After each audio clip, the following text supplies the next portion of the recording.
And Reggie joins us now. Reggie, what's going on? First of all, your superhero theme music, Mike's on. Yes. I'm digging it, my friend. I am You like digging that? it. Oh, good. I'll send you a copy. I like it. Hey, why don't you, when you stop by and do one of these games, why don't you show Dwight Howard how to shoot a free throw, okay? How bad is that? I mean, that's a disgrace. I mean, it really, that is just a joke to watch him clang 14 out of 18 free throws in these games. I mean, it's just ridiculous. Well, you would think, obviously, he's never been great at the free throw line, and knowing that is a deficiency in your game, we've heard so much of him working with Akeem Olajuwon and Kevin McHale during the offseason to work on his offensive repertoire. To me, something as basic as going to the free throw line when no one else is in the gym for an hour, 2 hours, however long it would take to work on a part of your game where you know that teams are going to take advantage of fouling you, putting you on the line. Otherwise, you got to go sit in the last 5 minutes, and you can't get defensive rebounds, which you can do, and play defense. And you could pick up 10 cheap points a night.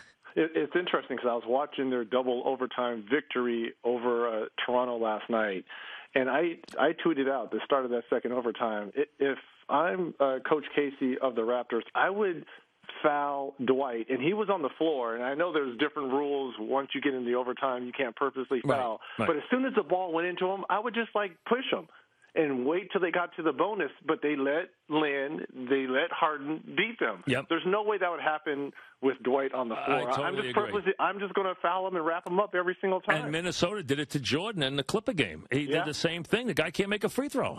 All right, Indiana's unbeaten. Here's the question I have. Does Granger screw it up now when he comes back? Does he? Because George needs to be the guy. Will Granger give him the room he needs to, or is there going to be a little subtraction by addition here? Well, if you're Coach Vogel, I hope he approaches this way. And I've heard different points of views coming out of Indiana. According to Larry Bird, the general manager of the Pacers, and he's from the old school, and I somewhat agree with this, that you can't lose your starting spot due to injury.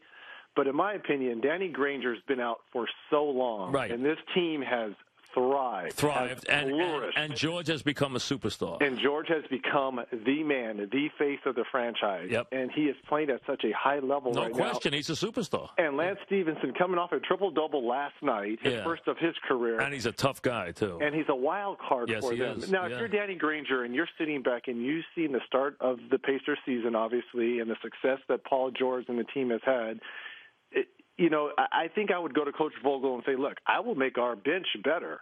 Now, there's one thing I do know. Danny Granger can play himself into the starting lineup very much the same way as wild as Lance Stevenson is. He can play himself to the bench. So why don't you let that play out? Why don't you continue to start Lance Stevenson, improve your bench with Danny Granger, and I think that will make the Pacers an even bigger threat as this season moves forward. My prediction is he will not last till February. But what a great trading chip that would be. Because it's just going to have to happen because, as you know, and we're talking about Reggie Miller, less is often more in a basketball team. That's just the way it is. Sometimes the pieces have to fit, and this team fits better without him. It does, but I will say this in Danny Granger's defense. When healthy, he is a huge, viable option offensively.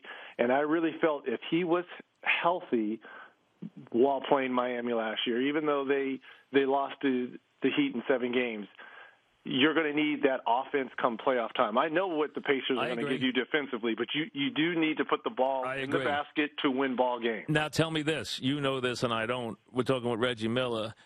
The mentalities and the personalities of both guys.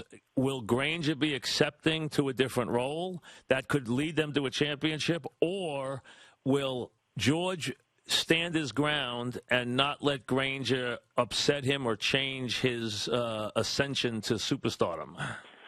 I'm going to say this, and I want everyone in the tri-state area and around the world to hear me. Paul George is a superstar. He is. Danny Granger is a good player on what could become a great Pacer team. I agree. LeBron does more than anybody I've ever seen in the last 2 years. How many years can he continue the pace of giving that effort every night?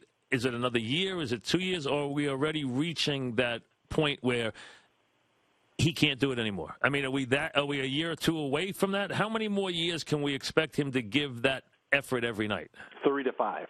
That many more, huh? Yeah. Okay. Looking at how he takes care of his body. I mean, this guy is regimented when it comes in terms of taking time off as soon as the season ends and then getting right back. I think he takes maybe 3 to 4 weeks off when he completely doesn't touch a basketball, doesn't sprint, doesn't do anything, lets his body heal, and then he stays in the gym and does alternative things. He's a huge bike rider, swimmer, and then obviously weights, push-ups.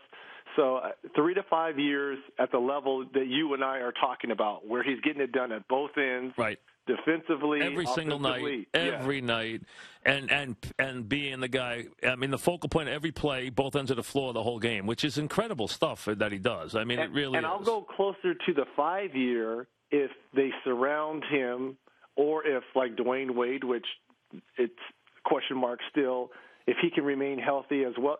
It's his surrounding parts, because if you get better players around LeBron where he doesn't have to score the 28 to 35 points a game, but if that dips down to 22 to 25, but his assists, his rebounds, his steals, his defensive effort is still there, then that's closer to 5 years.